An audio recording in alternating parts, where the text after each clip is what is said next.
안녕하십니까. 생명의 기운의 천기훈 목사입니다. 매 순간을 치열하게 살다 보면 우리가 어디를 향해 가는지도 모르고 정신없이 살아갈 때가 있죠. 그런데 예배는 그 질주에 제동을 거는 시간입니다. 그리고 하늘의 소리를 듣는 시간이며 우리의 삶의 방향과 목적을 재조정하는 시간입니다. 멈출 줄 모르는 것이 우리 인생에 탈이 생기는 원인입니다. 산호라면 앞을 바라보면서 가는 것도 참 중요하지만 가끔은 뒤도 돌아봐야 하지요. 잠시 서서 우리의 뒤를 돌아볼 때 굽이굽이 힘들 때마다 우리와 함께 해주신 하나님이 계셨기에 지금 이 자리에 서 있을 수 있음을 알게 됩니다. 오늘 완고한 유다 백성들은 멈추라는 말씀을 듣고도 멈추지 않았습니다. 하나님은 그들에게 옛적 길, 곧 선한 길을 가르쳐 주셨습니다. 그 길로만 가면 평강을 얻게 된다고 말씀하셨건만 그럼에도 그들은 길을 쓰고 그 길로 가지 않았습니다. 그뿐 아니라 파수꾼인 선지자를 세워서 외치게 했지만 그의 말을 귀담아 듣지 않았습니다. 그 이유는 그들의 잘못된 신념과 생각 때문이었습니다. 왜 사람들이 교회를 오래 다녀도 은혜도 없고 삶의 변화가 좀처럼 없는지 그 이유를 아시지요? 그 시작은 말씀을 귀담아 듣지 않기 때문입니다.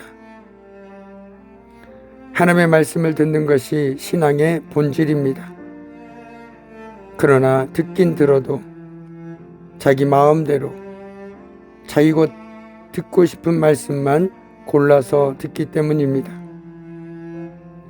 강단에서 복에 대한 말씀이 선포되면 아멘 소리가 우렁찬데 회개의 말씀엔 잠잠하기만 합니다.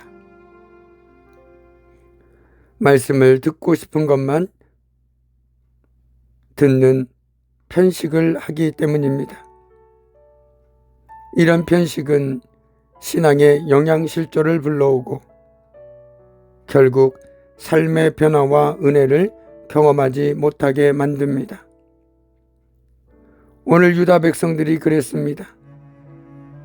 그런 그들을 하나님은 회개시키기 위해 예레미야를 파수꾼으로 세우셨습니다.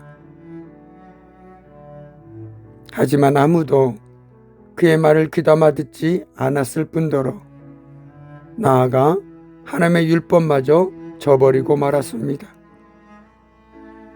그들이 듣고 싶은 말씀이 아니었기 때문이지요.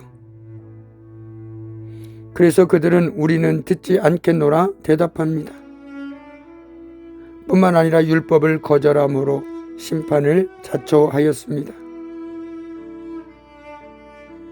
그들이 하나님의 율법을 거절했다는 건 한마디로 형식적인 예배를 뜻합니다.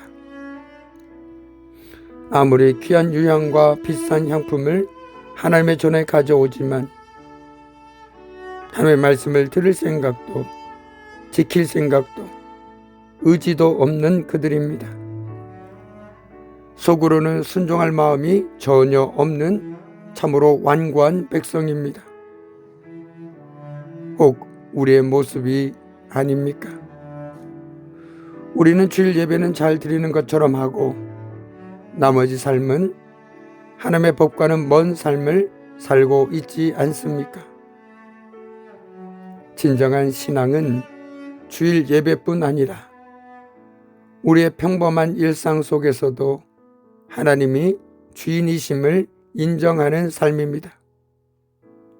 그러기 위해서 분주한 삶에서도 말씀 앞에 멈추어 서서 우리 삶을 돌아보고 다시금 하나님께로 나아가는 복된 한 주를 살아가야 하지 않겠습니까?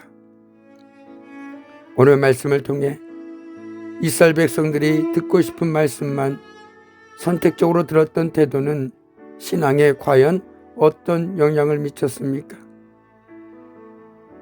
오늘 그들의 모습을 보면서 우리 역시 그런 모습이 있지 않은지 돌아보고 한 주간의 분주한 삶 속에서도 멈추고 돌아보고 생각함으로 늘 하나님을 주인으로 인정하며 살아가는 저와 여러분의 복된 한 주가 되기를 주님의 이름으로 간절히 축복합니다. 아멘.